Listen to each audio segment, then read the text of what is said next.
خۆشەویستانی کورسات نیو سڵاوتان لەبێ لەگەڵ هاوکارانەمە شۆ بەرنامەی ڕەهەنتان پێشکەشەکەین. هەڵبەت هەموو ساڵێک لە 25 نۆڤێمبەردا هەڵمەتێکی گشتگیر بۆ پێداچوونەوە بەو توندوتی ژیانی لەسەر ئاستی زیان لە بەرامبەر ژنان و خانمان ئەنجام دەدرێت. بە جۆرێک کە لە هەرێمی کوردستانیش ساڵانە وێڕایەوەی بە بەردەوام لەلایەن ڕێکخراوەکان و تەنانەت لایەنە پەیوەندیدارەکان و هێزە سیاسیەکانیش کاری لەسەر دەکرێت و تەنانەت چالاکوانانیش، بەڵام هێشتا ئەو برینانە قەتماخەیان نەکردووە و خوێنیان لێ دەچۆڕێت. لە هەرێمی کوردستان ئەو پرسە تا چەند چۆتە پێشەوە و چۆن زیاتر گرنگی پێ بدرێت بۆ ئەوەی کە بتواندرێت ئەم بابەتە بچێتە تۆپی بابەتە هەنووکەیەکانی ژیان و ژیاری خەڵکو و ببێتە کولتورێک لەوەی کە ئێمە هەمومان با چاوێکی یەکسانی سەیری یەکتر بکەین، هەم پیاوان بۆ ژنان و هەم ژنان بۆ پیاوان. سەرۆکی یەکێتی نیشتیمانی کوردستان بڕیاری داوە کە هەر کەسێک و لە ئەندامەکانی توندوتیژی بەرامبەر بە ژنان بکات ئەوە سزای یاسایی و تەنانەت حەزبیش ئەدرێت. و لە ئێستاشدا چالاکوانان لە ئامادەکاری خۆڕێخستندان بۆ ئەوەی بتوانن کە ئەمساڵ هەڵمەتەکە بە شێوەیەکی تۆکمە بەڕێوە بن. شەو ڕەهەند لەسەر ئەم بابەتە گفتوگۆکات بە میوانداری هەرێک لە بەڕێزان بەڕێز هێمن مامەند چالاکوانی مەدەنی کاکێ من بەخێر بێ. سپاس هەروەها بەڕێز دکتۆرە شیلان ئەفەتحی مامۆستای زانکۆ بەڕێز دکتۆرە بەخێر بێ. هەروەها لە هەولێرەوە بەڕێز ئاڤانجاف چالاکوانی مەدەنی و مافی مرۆڤ بەڕێزیشتان بەخێر بێن. کاکێ من لە بەروی من و تۆ پیاوین بە دکتۆرە شیلانەوە دەسەدەمی ژن ژیان ئازادی سەدەمی ژنە شۆڕەکی ژنە بەس لە سەرەتادا وەکو ڕێزێک بۆ شەیدانی ڕێگای ئازادی ڕێگای ژیان ڕۆح و بابلێن وەکو ڕێزێک بۆ ئەو ژنانەی کە لە ڕۆژهەڵاتی کوردستان لە پێناوی ژیان شەهید دەبن و ئەو ژنانەی کە لە ماوەی 30 ساڵی ڕابردوو بە نەحەق کوژران و بۆ تەواوی ژنان لە هەرچوی دنیان ئەوانەی کە لە پێناو ژیان لە پێناو ئازادی شەهید بوون، ئێمە وەکو ڕێزێک پێم خۆشە درود بۆ ڕۆحیان بنێرین و گیانیان شاد بێ. چەند ساتێک بێدەنگ بێ بە خۆمان بە پێوە وەستاوین با چەند ساتێک بێدەنگ بێ. فەرموو.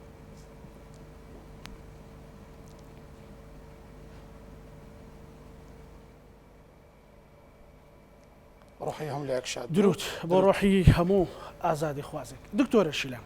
ئەتانەوێت لەو 16 ئۆکتۆبرەت پامێک لەم 16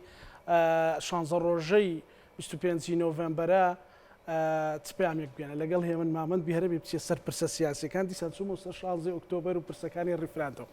بەڵێ دکتۆرە. سڵاوتان لێبێ بە دڵنیاییەوە یەکێتی نیشتیمانی کوردستان گرنگیەکی زۆر ئەدا بەم هەڵمەتە و ئەوەش دەرەکەوێ لە پەیامەکەی سەرۆک بافڵ تاڵەبانی کە دوێنێ پەخشی کرد ئەو پەیامە کە دید و بۆچوونی یەکێتی نیشتیمانی کوردستان و پاڵپشتی سەرۆک بافڵ و کە سەرچاوە سەرەکیەکەی طبعاً دید و بۆچوون و استراتیجی ڕەوانشاد ڕابەرمان مامجەلالە. طبعاً ئەم ئەگەر ئێمە ورد بینەوە لە دەقی پەیامەکە هەموو پەیامێک ئەبێ منۆکو مامۆستایەکی ئەکادمی قسەی لەسەرەکەم هەموو پەیامێک ئەبێ چەند خاڵێکی تیابێ پەیامبەر پەیامەکە خۆی ئەو کەسانەی کە ئەو پەیامیان بۆ ئەنێردرێ. هەڵبەتە پەیامەکە مەجموعەیە مەرجی تایە کە بەلای منەوە زۆر گرنگە کە یەکەمیان ئەوەیە باسی لە پاڵپشتی یەکێتی نیشتیمانی کوردستان و خودی سەرۆک بافڵ تاڵەبانی بۆ خەبات و تێکۆشانی ژنانی ئازادی خوازە و ڕووی پەیامەکە بە شێوەیەکی گشتی ڕۆکە بۆ هەموو ژنانە واتە هەموو ژنان و قوربانیان نەک تەنها ژنانی خەباتگێر و تێکۆشەری ناو یەکێتی نیشتیمانی کوردستان. ئەم گشتگیریە لە پەیامەکەوە کە دڵنیایەکی زۆر بدا بە ژنان لە هەر حزب و لایەنێک بن ژنانی کورد کە بێنە پێشەوە خۆیان بسەلمێن و هەوڵ بدەن بە ئامانجەکانیان بگەن و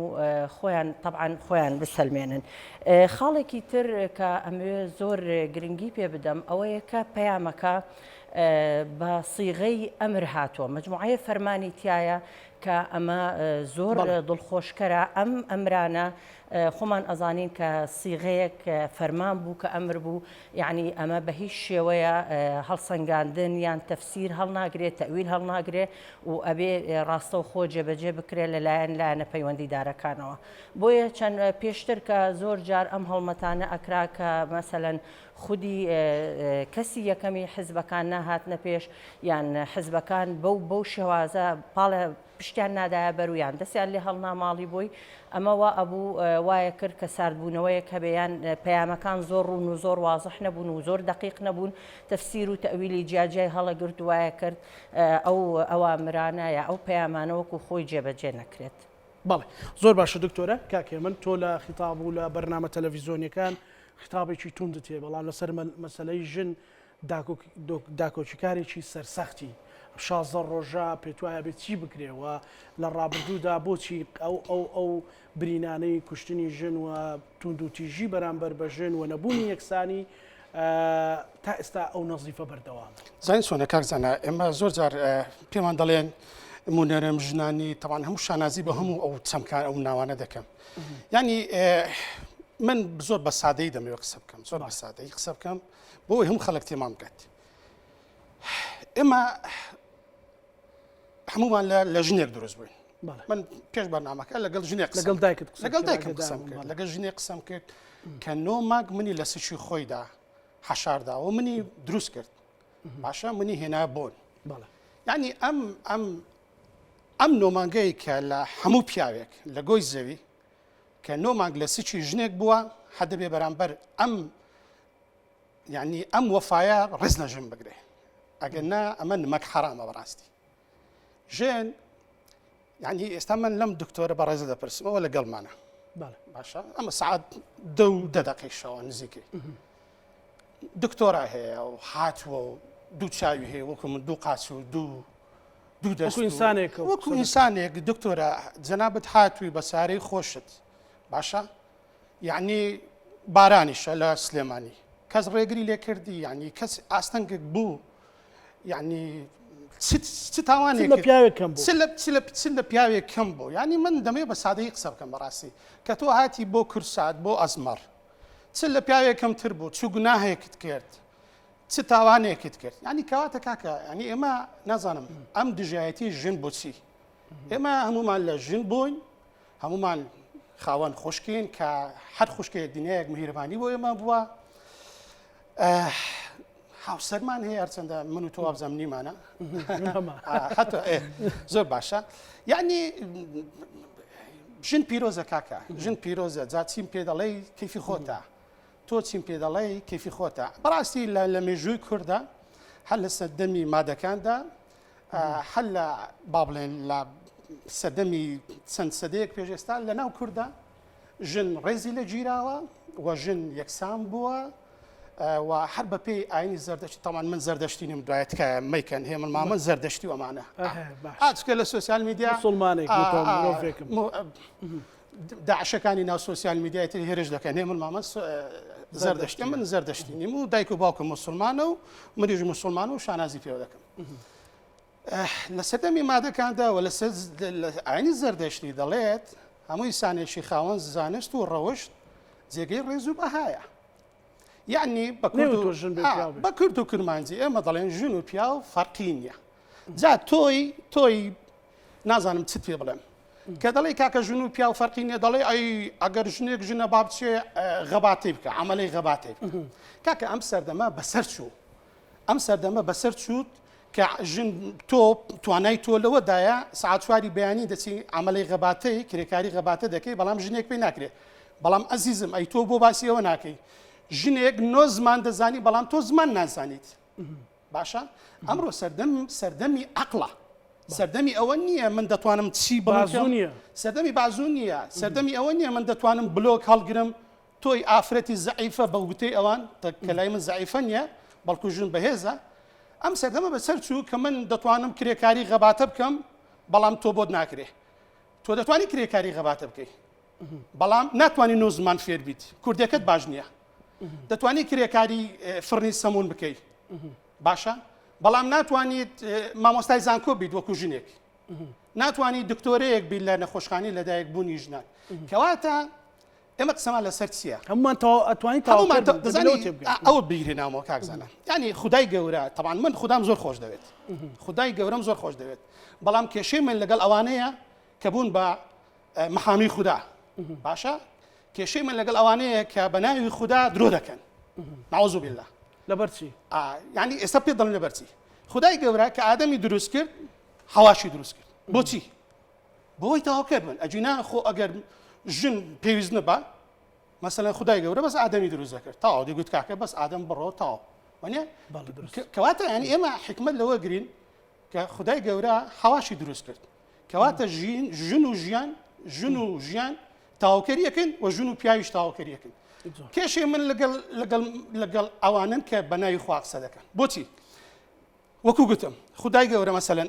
پێغەمبەر محەممەد درود و خوای لەسەر بێ صلی الله عليه وسلم دەفەرمێت اطلبوا العلم فرزا على مسلم والمسلمة نەیگوت بەس مسلم گوتی مسلیمەش باشە بەڵام عقلی بۆگەن دەڵێ کەس نابێت چی بۆ زانکۆ باشە خدای گەورە بەهشتی لەژێر پێدایکدانا بەڵام ئەو دەڵێ ژن زەعیفەیە یعنی کێشەکەی من لەگەڵ ئەم عقلیەتەیە کێشەی من لەگەڵ ئەم عقلیەتەیە دەڵێت هەر ژنێک کراسی پەمەیی لەبەر کرد ئەمە خوا نەفرەتی لێ کردیا هەر ژنێک بۆنی لە خۆیدا دوو لە ڕووی مەجلیس ئەو بینەرانە مێردەکەی گەوادا برایەکەی گەوادا کاکە شێ لە ئێمە خوشکەکانمان کە بەیانی دەستن بۆ داوام شێ لە ئێمە هاوژینەکانمان کە بەیانی دەڕۆن بۆ داوام سێ بۆن لە خۆ نادا جگە لە معاتەڕی جسم دووسێ بۆنی تریژ لە خۆ نادات کێشەی من لەگەڵ ئەم عقلیەتەیە کێشەی من لەگەڵ لەو کەمالیات و جەمالیاتی کە بەناوی دین دەکرێت ئەمە خۆی کردووە بە قودوەی خۆی کردووە بە لە کاتێکدا لای خوای گەورە لە کاتێکدا لای خوای گەورە لای خوای گەورە ژن پیرۆزە لە کاتێک لە ئەوە ینی مەسەلەن دەڵێ چی دەڵێ بۆتان نییە ژنی تر بێنن فاریزە حتا دادپەروەر نەبن ئەوەی دوای فاریزەی نارێ ئەوەی خۆی کردوتە مەحامی خوای دەڵێ هیچ کەس بۆی نییە ژنێک بکوژێ لەسەر زینا مەگەر چوار شایەتە بێ چوار شایەت ببینن کە لە شوێنێک سێکس دەکەن ئەمە بۆچی خوای گەورە ئەمەی گوتووە بۆ ئەوەی کوشتنی ژن مەحاڵ بێ چونکە دوو لە ڕووی ئەم مەجلیسە هەر کەسێک ئەمڕۆ سێکس دەکات کەس نایبینێت نەوەکو چوار شایەت یعنی ئیسلام بۆ ئەوەی دانا بۆ ئەوەی مەحاڵ بێژن کوشتن بۆ ئەوەی مەحاڵ بێژن کوشتن بەڵام کاکم دێ بەنام کاکم دێ لەسەر نامەیەک خوشکەکەی خۆی دەکوژێ کاکم دێ لەسەر نامەیەک ژنەکەی خۆی دەکوژێ کە بە غەڵەتی بۆی هاتووە یعنی کوڕێک خوشکەکەی خۆش دەوێت لە باتی ڕێز و احترامی بگرێت من بۆ ئەم قسانە دەکەم چکە گوتم بە سادەی دەمێ قسە بکەم بێگومان ژمێ پێیان بگات کوڕا ئێستا من مەسەلەن چوار خوشکم زەواجیان کردووە مەسەلەن لەگەڵ هەموو لایەک خوشکەکانم بە خۆشەویستی بەوەی کە کەسێکیان ناسی و زەواجیان کردو ئەمڕۆ لە ماڵی خۆیان و بەسەر بەرزی باشە من بۆ مەمنونی ئەو خوای نەبم ئەمڕۆ کوڕێک دێ بە مەردانە بە شەریفانە خوشکەکەی منی خۆش دەوێ و زەواجی لەگەڵ دەکە ئەو دەڵێ مادەم خوشکەکەی منی خۆش دەوێ نایدەمێ یعنی تۆ ئەم عقلیەتە بزانم عقلیەتە ئەو کێشانن کە بەڕاستی یعنی ئەم کارە ساتە تۆ سیر ئێستاژ ناو کۆمەڵ باشە کاکێمن تۆ بۆ مەمنونی خوای نی کوڕێک دێ بە مەردانە خوشکەکەی تۆ ئەگەر خۆشنی و چۆن زەواجی لەگەڵ دەکات دەبێ ڕقی لێبێ دەبێ ڕقی لێبێ ئەنی کێشەکە ئالەمەیە کێشەکە با من تەواوتری کەم کێشەکە لەوەدایە کە کۆمەڵێک خۆیان کردووە بە مەحامی خوا لە ڕێگەی وڵاتانی ئیقلیمی لە چوارچێوەی ئەو شەڕە تایبەتەی کە لەگەڵ گەلی کورد دەکرێت بە کۆمەڵێک پارەی وڵاتانی ئیقلیمی و دوژمنانی کورد دێ یوتیوبەکەی فڕیوە $200 لێ دەدا تیکتۆکەکەی فڕیوە ئەم پارە لەکوێ دێ زەحمە نەبێ من کێشەم لەگەڵ ئەوە نییە کە ئافرەتی کورد باڵای خۆی دادەپۆشێت دایک و داپیرانی ئێمە هەموو کراس و کەوێ بەباغەر و محتەڕەم و تەنانەت ئەو پەڕی شەرم و ڕێز بەڵام من کێشەم لەگەڵ ئەم عقلیەتەیە کە دەڕوات دەمەوێت ناو بێنم کە دەڕوات سەرپۆشەکەی ژنەکەی ڕەجەب تەیب ئەردۆغان لە تورکیا دێنێ کە بەلایانی کەمەوە $50 کورتفەی سەرپۆشەکەیەتی حیجابەکەیەتی دێ لە هەڵەبجە دابەشی دەکات 500 حیجاب دێنێ 500 سەرپۆش دێنێ کە هەر دانەی $50 زیاتری پێدراوە نزیکەی دەکا $20,000 زەحمە نەبێ ئەم پارێ لەکوێ بوو کاچی ڕێکخراوی ئیدعای ئیسلام دەکەیت باشە بۆ نهێنیت ئەم پارەیە بە کراس و کەوێشی محتەرەم بدەیت بە کراس و کەوێکی باغر بدەیت بەسەر کچانی کوردای پۆشی يعني اما دستي سياسي تێدا لە غەدەرکردن لە ژن بەڵێ زۆر باشە کاکێ من با لە گفتوگۆکە لەگەڵ چوارچێوەی ئەم شەڕە تایبەتەیە کە هەیە بەرامبەر بە کورد دەکرێت ئەمڕۆ ژنانی کورد کچانی کورد لە 2014ەوە بەرامبەر گەورەترین ڕێکخراوی داعش جەنگان ئەمڕۆ ژنانی کورد لە ڕۆژ ئاوا دەجەنگن لە ڕۆژهەڵاتی کوردستان دەجەنگن دوژمنانی کورد دەیانەوێت چ بکەن لە ڕێی ئەو مەلایانە لە ڕێی ئەو ڕێکخراوانە دەیانەوێت وا بکەن ژنی کورد بچێتەوە ماڵەوە لە چوارچێوەی دیوارێک بێ نێت شەڕی دوژمنانی کورد بکات ئەوەی کاکێ من بە ئاڤانخانیش گلەیمان لێ نەکا ئاڤانخان سڵاوت لێبێ پێشەوە من پێت بڵێم هەستت چیە بار مەسەلەن پیاوێک ئاها دیفاع دەکات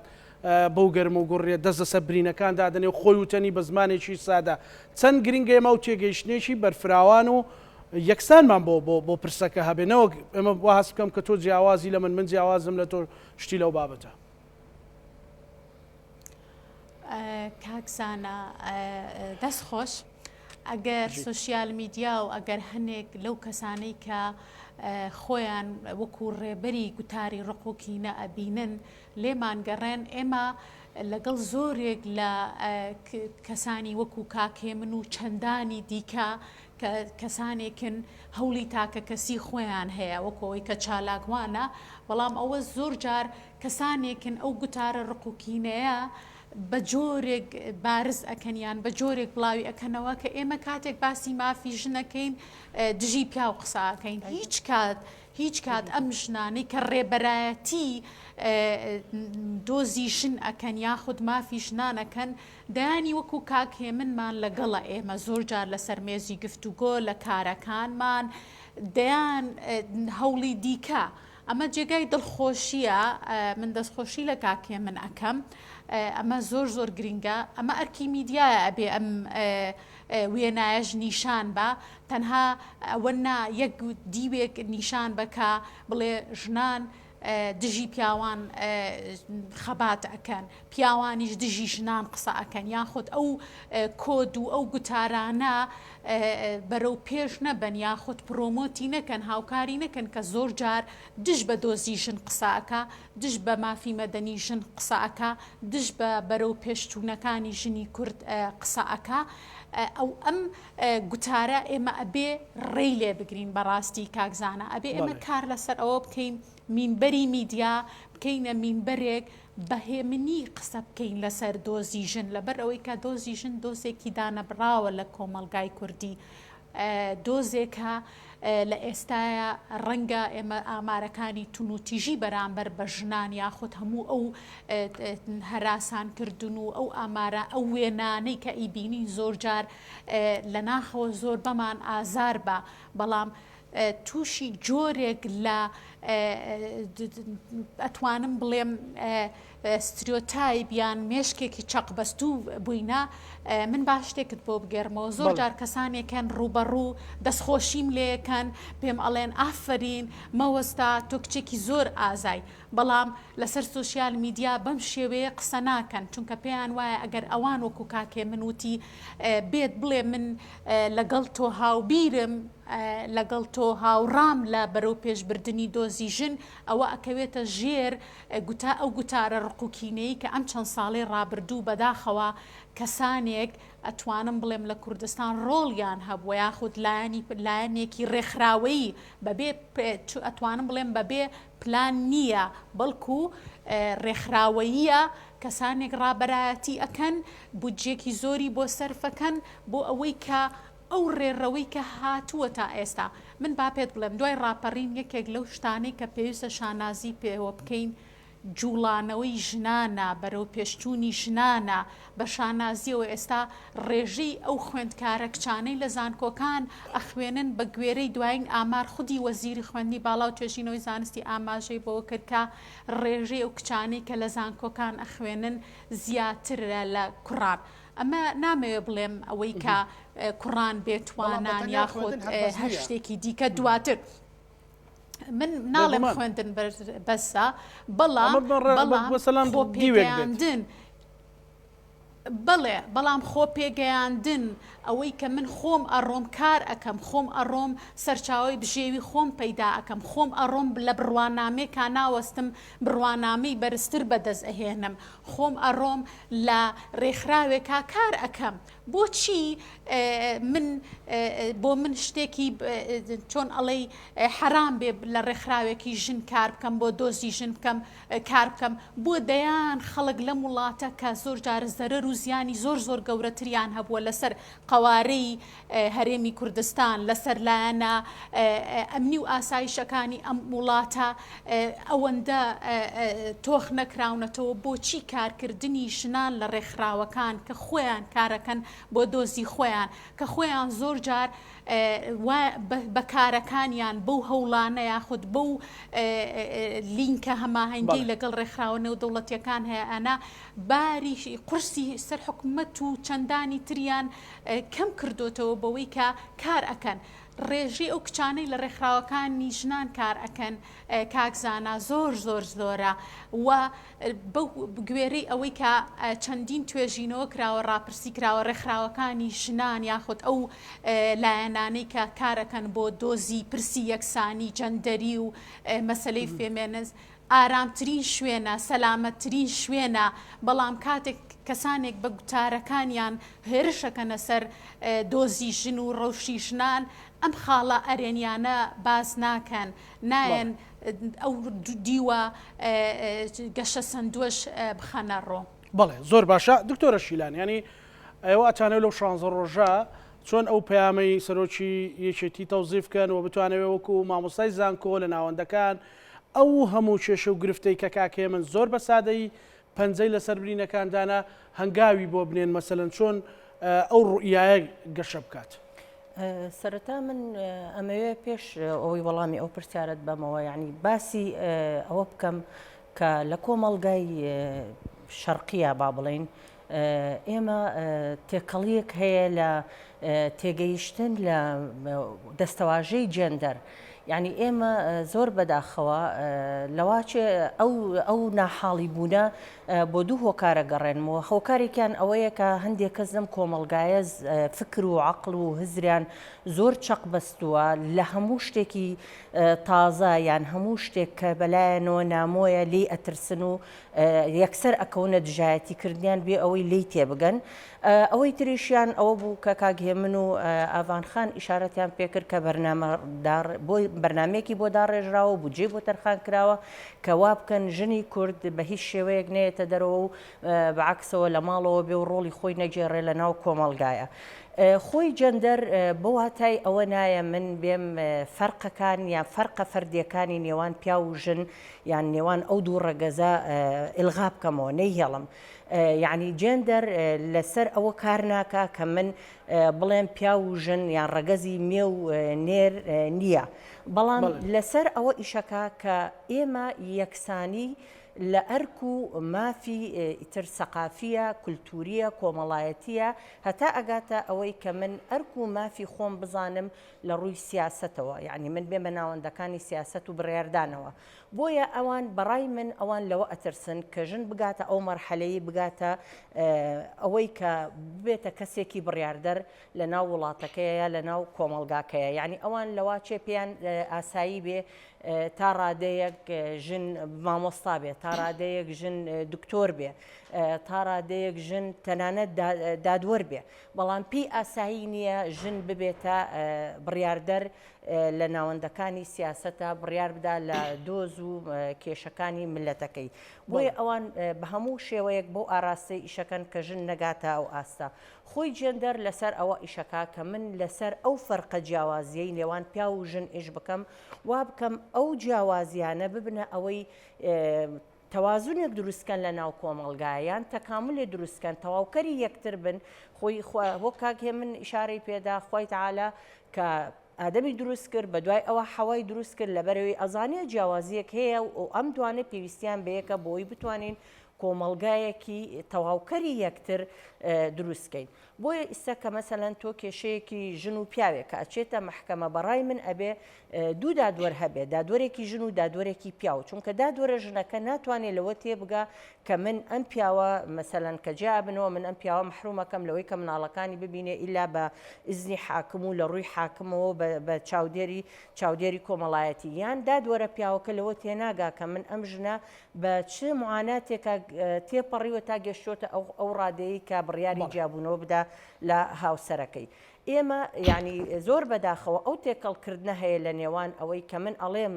جێندەر ئەو یەکسەر بەوە تێگا کە من دێم ئەمەوێ فەرقی بایۆلۆجی فەرقی جەستەیی نێوان پیا و ژن ئیلغا بکەمەوە بەڵێم ژن و پیا وەک یەکن. هەرچەندە من لە ڕووی ئەوەی کە تەنانەت بایۆلۆجیەوە ئەوەی کە کاگه من ئیشارەی پێ بدا ئەگەر من کچەکەم و کوڕەکەم لە مناڵی وەگەوە پەروەردەکەم و هەمان مەسەرن بۆکو یەک تەمرین بکەن ئێستا ئەبینین ئەنواعی پاڵەوانی ژن هەیە لە پیانەڵێن کەمال ئەجسام یعنی ئەتوانێت ئەو کێشەی ئەوە توانێت بەرزی کاتەوە لەوانەیە هەندێک پیا و نەتوانێت ئەوە بەرز کاتەوە. ئەمە خۆی پەروەردەکرۆ خۆی دروست کرۆ ماسوولکەکانی خۆشی بەو شێوازە تەطویر پێ کردو کە بتوانێت وەکو پیاوێک ئەوە بکە. بگەڕینەوە سەر پەیامەکە و کارەکان کە وەکو یەکێتی نیشتیمانی کوردستان ئیشی لەسەرەکەین مەکتەبی ڕێخستن ئەم ساڵ و بە سوپاسەوە کاک سەرکەوت زەکی ئەندامی مەکتەبی سیاسی مەجموعەیەک پرۆف و پسپۆری دەستنیشان کردووە کە لە مەڵبەندەکانی یەکێتی لە جیاجیەکانی یەکێتی سیمینار و کۆڕ بجێڕن بۆ کادرەکانی یەکێتی بۆ ڕوونکردنەوەی جێندەر لە ژێر ناونیشانی ئاشتی خێزان ئارامی کۆمەلگایە. طبعا بەڕوونکردنەوەی پەیامەکەی سەرۆک بافڵیش کە ئەوە دەستپێکی سیمینارەکان ئەبێ بۆ ئێمە لەسەر ئەوە قساکەین کە ئاشتی خێزان ئارامی کۆمەلگایە. ئەمە پێمان ئەڵێ کە یەکێتی تا چەند گرنگیدان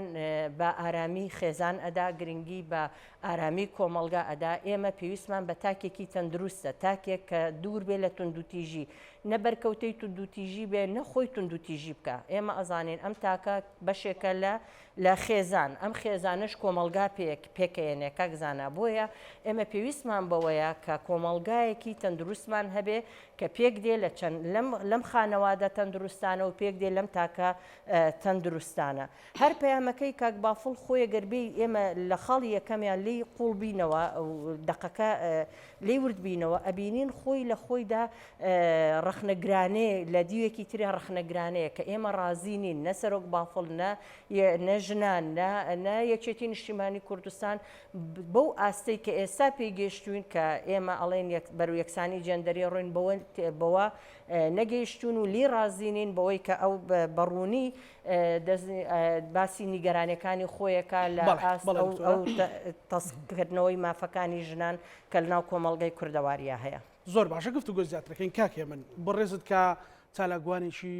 مافی مرۆڤی چالاکوانێکی دیاریت ئەکتیڤستێکی دیاریت چ چیرۆکێکی زۆر تراژیدی کە بەهۆی سۆشیال میدیا و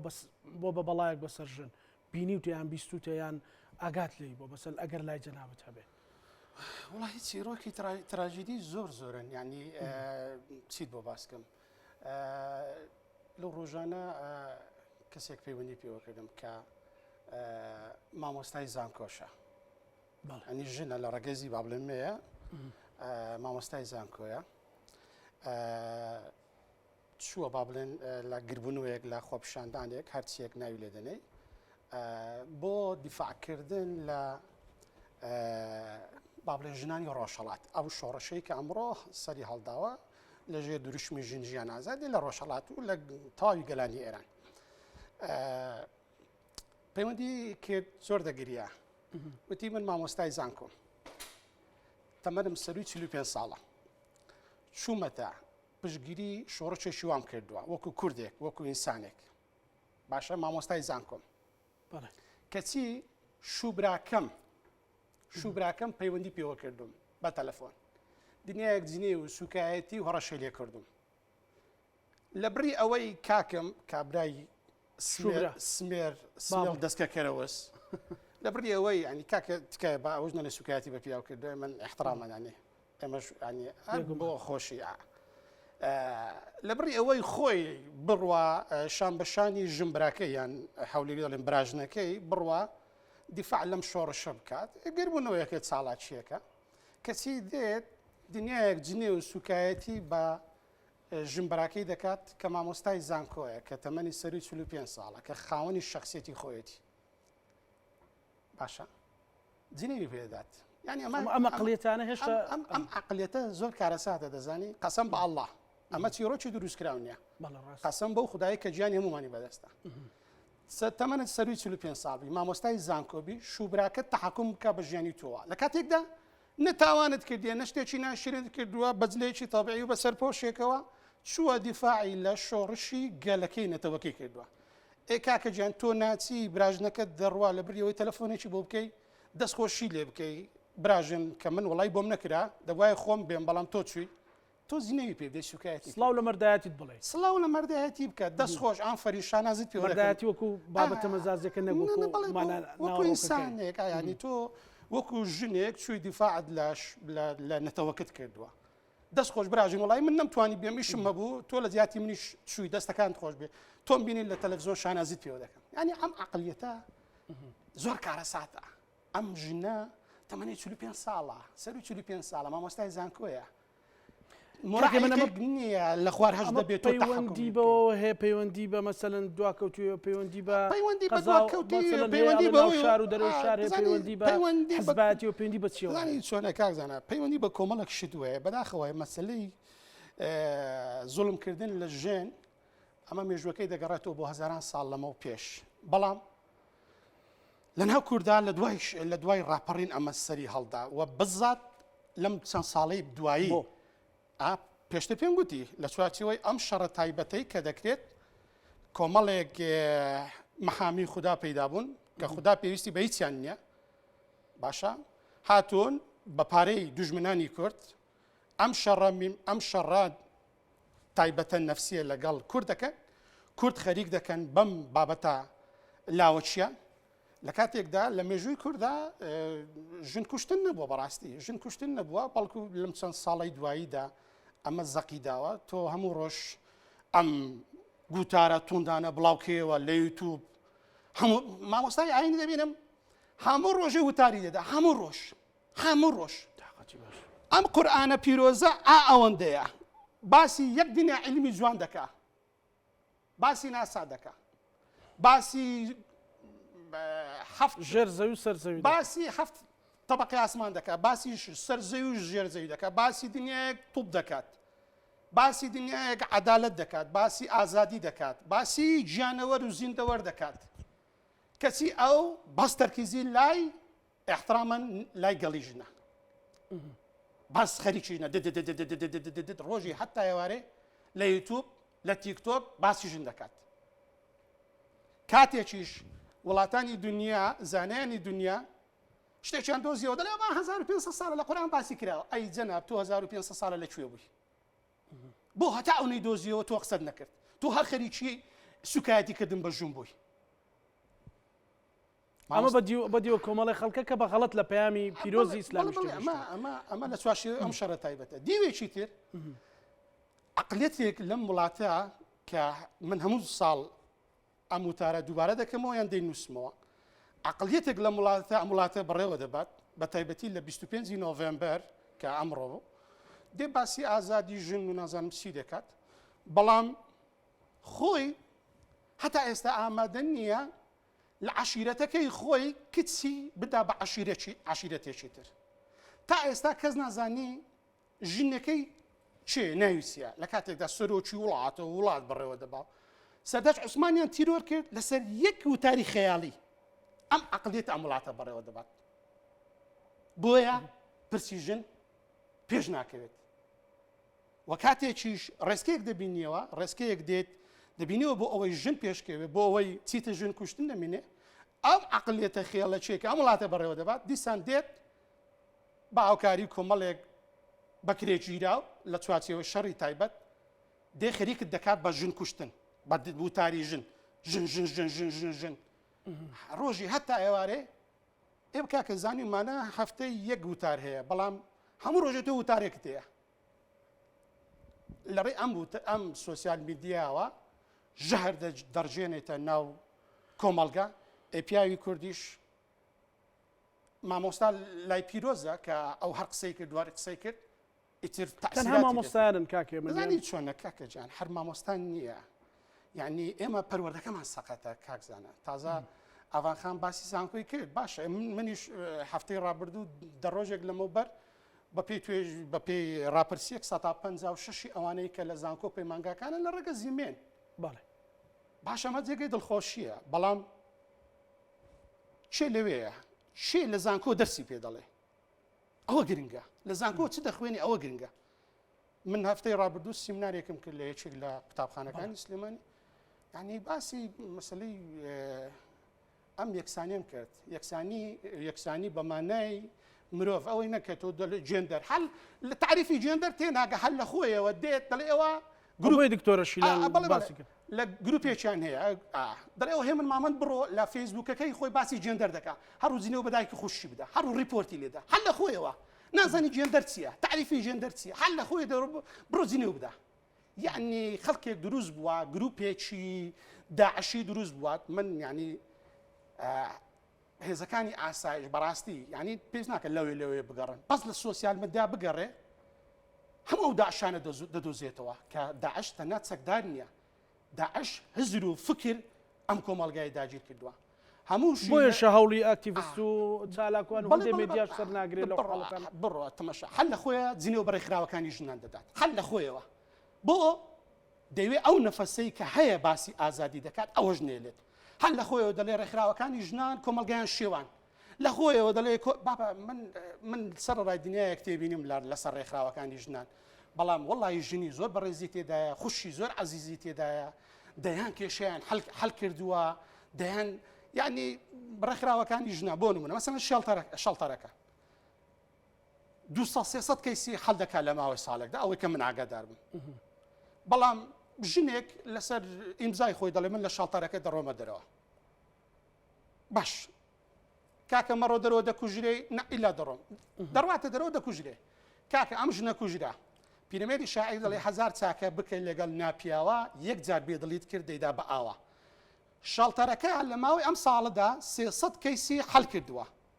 ژنە ژنی لە کوشتن پاراستووە ژنە گەڕاوەتەوە لای هاوسەرەکەی خوشکە کچە گەڕاوەتەوە لای ماڵی باوچی کێشەکانیان حەل کردووە بەڵام ئەم کچە ئەم ژنە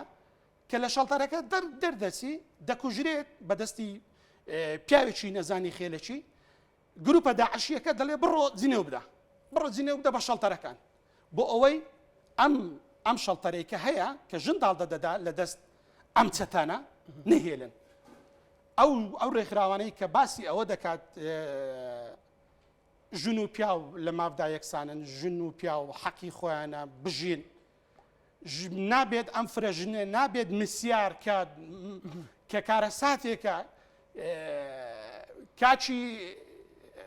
مەحامی خودا کە خودا پێویستی بە مەحامی بۆگەنە نییە پێشژنی هەیە سێشی بە مسیار هەیە کاتێک ڕێکخراوێکی ژنان باسی مسیار دەکات تەبعاً ئەو لێ تێک دەچێت لەبەرەوەی ئەو پێنجدانێ هەیە بە شەرعی سێشی مسیار هەیە لەوی تێک دەچیت ئیتر دەیکا بە هەڵا ئەم عەقلیەتە بۆگەنەیە کە خەتەرە کە ترسناکە دەبێت ڕایگرین بەڕاستی ستۆپی باش کاکێ من ئاڤان خان کاکێ من باسی کرد کە ئەمە لە عەقڵەتی جۆرە و جۆرە و لە عەقڵەتی گشتیشدا هەیە بەڕاستی بۆیە زۆر جار ئەو هەوڵانە ناگەنە نەتیجەیان دەرەنجامەکەیان زۆر دڵخۆشکەر نییە چی بکرێت بۆی ئەم بابەتانە گشتگیر بێت هیچ بەریەکەوتنێک دروست نەبێت لە نێوان مامۆستا بەڕێزە ئاینەکان ئەوانەی کە بە حەق لە پەیامەکە تێدەگەن لە زانی مامۆستا کاکزانێت مامۆستای ئاینی دەزانی مامۆستای ئاینیشی ناڵی و مەحوی و عەبدولکەریمی مودەڕیس و ئەمانە مامۆستای ئاینی کوردی ڕەسەم بوون نەک مامۆستایەکی داعشی کە پارە لە ئەردۆغان وەردەگرێت بێت ئەمڕۆ ژەهر بژێنتە ناو کۆمەلگای کوردی من لەگەڵ ئەم عەقلێتەمە من لەگەڵ ڕێزم ڕێزی من دنیایەک مامۆستای ئاینی برادەر من و ئینسانی زۆر بەڕێزن و فعلا مامۆستان پەیامی خودا بەڕاستی تێدەگەینە کۆمەڵگا مەسەلەن چۆن وەکری ئەمە هەمووی لەسەر یەک ئاز بڕواتە پێشەوە بەڕێز ئاڤان بەڵێ کاکزانە من ئەتوانم بڵێم ڕاستەم هەموو بربەستە هەیە هەموو کێشە هەیە ئەم گوتارە جیاخوازیە پڕ لە ڕقوکینە هەیە بربەست زۆر هەیە بەڵام بیریشت نەچێت دەستکەوتی ڕێکخراوەکانی ژنان و کەسە مەدەنی خواز و پێشکەوتن خوازەکان زۆر زۆرن ئەو یاسایانەی ئێستا لە هەرێمی کوردستان هەیە بەشێکیان یاسای بەرەنگاربوونەوەی تونوتیژی کۆمەڵێک یاسای تر هەیە هەر هەندێک بڕیار هەیە بۆ نمونە تەنانەت ئەو ڕێژە کۆتایانەی کەدا ئەندرێ لە پەرلەمان یاخود لە ئەنجومەنی پارێزگاکان یاخود کەمبوونەوەی هەندێک دیاردە کە ڕۆژانێک ئەم کۆمەلگای ئێمە پێوەی ناڵاندووە بۆ ئێمە ئەتوانین ڕاستە ئەم هەوڵە تاریک پەرستیە هەیە بەڵام لە لایەکیشە ئەوەی کە زۆر جار ئەم لایەنانە هەوڵ ئەیە تۆ بربەستت بۆ دروستکە گوتاری ڕقوکینە و ناوزراندن و سوکایەتیت بەرامبەر ئەکا ئەزانەی خەریکە ئەو هێز و قووەتە ئەم شۆڕشە گەورەتر ئەبێ ئەزانەیە سەردەمێک دروست بووە ژن ناگەڕێتەوە دواوە پێشکەوتنەکانی ژن ناگەڕێتەوە دواوە ژن چیتر قبول ناکە بچەوسێندرێتەوە لە ژێر هەر ناوێک بێت بۆ هەموو ئاینەکان لە ژێر ناوی هەر ئایدەلۆژیایەک بێت ئەم هێزە گەورە و پڕ لە گڕوتینە و ئەو هاو هەڵوێستی ئێستا هەیە بۆ نمونە حکومەت زۆر جار ئەگەر کەس لایەنێکی مەسەلەن کەمیش بێ یێتە سەر خەت یاخود بۆ نمونە جێگری سەرۆکی حکومەت لەسەر کوشتنی ژنێک یاخود لەسەر ئەوەی تونوتیژیەکان زیایی کردوویەتە سەر خەت ئەمانە هەوڵ و خەباتی ژنانە ژنانی چالاکوانانە ژنانی ڕێکخراوەکانە کە ئەم هەموو هەوڵە سەری گرتووە بە من ئەڵێ چی بکەین بۆ ئەوەی کە کاریگەری یاخود بتوانین ئێمە نەگەڕێینە دواوە هەوڵی دڵخۆشکەر زۆر زۆرە لە ئێستاە ئەوەی من کە لە نێو کارەکانم لە نێو چالاکیەکانم ژنان زیاتر بەرەو یەکگرتووی ئەچن لەسەر بابەتەکان زۆر جار کۆکن بەڵێ لایەنێک یاخود بەشێک بڕیاری یاوە هەر لەسەر ئەو ڕائیە بمێنێتەوە و نێتە ناو ئەو هەماهەنگی تۆیان ئەم جۆرە کارکردنەی تۆیە بەڵام ئەوەی دڵخۆشیە کاکزاناتوانم پێت بڵێم ژنانی هەرێمی کوردستان لە ڕێکخراوەکان ژنانی ئەکادیمی ژنانی چالاکوان زۆر جار هەموو ململانێ سیاسی و جیاوازیە ئایدۆلۆژیەکان بەلاوە ئەنێن دێن لەسەر پرسە گرنگەکە پرسە سەرەکیەکە قسە ئەکەن کە پرسی ئەوەیە کە ئێمە پارێزگاری بکەین لە ژنی کورد لە دۆزی ژنی کورد لە خێزانی کورد کە زۆر جار ئەو هەوڵە تاریک پەرستانەی هەیە نازانێت چی ئەگوزەرێ وا ئەزانن ئێمە کاتێک باسی ئامارەکانی تونوتیژی ئەکەین یاخۆت باز لە کەم و کوڕیەکانەکەین دژی وڵاتەکەی خۆمانەی نەخێر ئێمە هەمومان کوردستانەکەی خۆمان خۆشەوێ وڵاتەکەی خۆمان خۆشەوێ ئەمانەوێت لەم وڵاتەی خۆمانە کاکزانە کاتم پێ بەوە زانە من دەردەمێکە گێم کردووە ئەمەوێ بڵێ بڵێ لە نێو ئەو دەرگا و لە نێو ئەو لۆگۆ و لە نێو ئەو ناونیشانی ڕێکخراوانەی کە زۆر جار ئەمان هەموو هەوڵەکان و کارەکان زەربی سفر ئەکەن دەیان کێشەی ئەم وڵاتە کچی ئەم وڵاتە چارەسەرەکرێ دەیان کەیس چارەسەرەکرێت ئەگەر بێت و ئەو ژمارە ترسناکانەی هەیە کە زۆر جار بڵاو ئەکرێتەوە زۆر جار دەستکاری ئەکرێت بۆ ئەوەی کە جۆرێک لە جۆرەکان پێمان وایە لەم قۆناغەیە نابێت هەموو ئەو شتانە باسکەین زۆر زۆر کاری گەورە ئەکرێت هەڵمەتی هۆشیاری و ڕۆشنبیری زۆر زۆر گەورە لە ڕێگا هەیە ئەتوانم بڵێم بەڵام چی بکەین من لەگەڵ ئەوەیان هەر لایەنێک بە ڕۆڵی خۆی هەستێ کاکسانە وەکو کاکێ من وتی مامۆستایانی ئاینی زۆر جار مامۆستایانی ئاینی جێگای ڕێزن مینبەری خۆیان هەیە یاخود ئەتوانن لە لایەکی دیکەوە بەڵام بە زمانێکی گفتوگۆی هێمن باوەڕکە کاکزانە ئەگەر ئێستا ئێمە لەم بەرنامەیە مەجالی یەکتر نین جۆرێک لە جۆرەکان هیچمان ڕێز لە بۆ چوونی یەک نەگرین گفتوگۆیەکە بە ئاراستەیەک بەرین کە تەنها هاوارکەین هەتا ئەو گوێگرەی کە گوێی لە تۆیە کە گەنجێکە ئەم نەوەیە ئەم گەنجەی کە ئێستا هەیە نەوەیەکی زۆر زۆر ڕۆشنبیرە تێگەیشتووە پێمان ئەڵێ سیر کە مامۆستایەکی زانکۆ و دوو چالاکوان و بێژەرێک بەم شێوەیە باوەڕیان بە بۆچوونەکانی یەکتر نییە و ڕێز لە بۆچوونەکانی یەکتر ناگرن گفتوگۆمان بۆکەن ئەی چۆن پەیام ئاراستەی منەکان کەواتە ئێمە هەر یەکەمان ئەگەر بێت و ڕێزمان لە پێگەکەی خۆمان کرد ڕێزمان لە بۆچوونەکانی خۆمان کرد هەر یەکەمان لە چوارچێوەی شارەزایی و توانای خۆمانە کارمان کرد و سنووری یەکترمان نەبەزان لەوەی کە سوکایەتی بەناو پیشەی یەکتر نەکەین ئەتوانین کاری زۆر زۆر گەورە بکەین کە ئامانجەکە چییە؟ خێزانە ئارامی ئەو خێزانەیە ئاشتی خێزانی کووردە کاتێک تۆ باسی یەکسانی جەندەری ئەەکەی مەبەستت ئەوەیە کە لە نێو خێزانێکی ئاراما بژی کوڕ و کچەکەت وەکو یەک پێداویستەکانیان بۆ دابین بکرێت بربەستیان نەخرێتە یەک ئەم شتە لاوەکیانە نییە کە ئەوان زۆر جارەخرا ئەسن خۆیان لە چەمکەکان زۆر جار لیان نەکۆڵیوەتەوە باوەڕکە خۆی نازانێت چەمکەکە چییە و چۆن سەری هەڵداوە و ئەو پێشکەوتنانە لە کۆنسێپتەکان ڕوویاوە چییە بەڵام ڕێک هێرش ئەکاتە سەر من کاتێک باسی یەکسانی ئەەکەمیان دکتۆرە شیلانیان کاکێ من. بەڵێ سپاس دەکەم دکتۆرە شیلان زۆر بە کورتی لەکەمتر لە خولەکێک دوا سەرنجی خۆتم پێ بڵێ. من ئەمەوێ بگەڕێمەوە بۆ وتارەکەی سەرۆک بافڵ کە لە خاڵێکیانە باسی دیداری یەکێتیەکە و من وەکو یەکێ لە ئەندامانی لجنەی ژنانی دیدار بووم زۆر دڵخۆش بووم دوێنێکە پەیامەکەی سەرۆک بافڵم بینی کە باسی دیداری یەکێتیەکە ئێمە ئەتوانین بڵێن ئەو خاڵێکی زۆر دڵخۆشکەرە و کە ئامانجەکەشی ئەوەیە کە سزایەکی داناوە بۆ هەر کادرێکی یەکێتی کە توندوتیژی بکە بەرامبەر هەر ژنێک نەک ژنێک لە ناو دەستگاکانی یەکێتی نیشتیمانی کوردستان لە ناو دەستگا هەر ژنێک لە ناو کۆمەڵگەی کوردەواری کە تووشی سزای سیاسی ئەبێ بەدەر لە سزای یاسایی کە ئەمە پێمانەڵێ کە تۆ کادرێکی یەکێتی نیشتیمانی کوردستان بووی ئەرکێکی کۆمەڵایەتیشت لەسرە بەدەر لە ئەرکە سیاسی و حزبێکت و ئەمەش خۆی لە خۆیە ئەتوانین بڵێن خاڵێکی تەواصلیە لە لێوان سێ چەمک یا سێ ئاست کە یەکێکیان ئێمە ڕابردوومان هەیە کە دید و بۆچوونی و استراتیجی سەرۆکی ڕابەرمان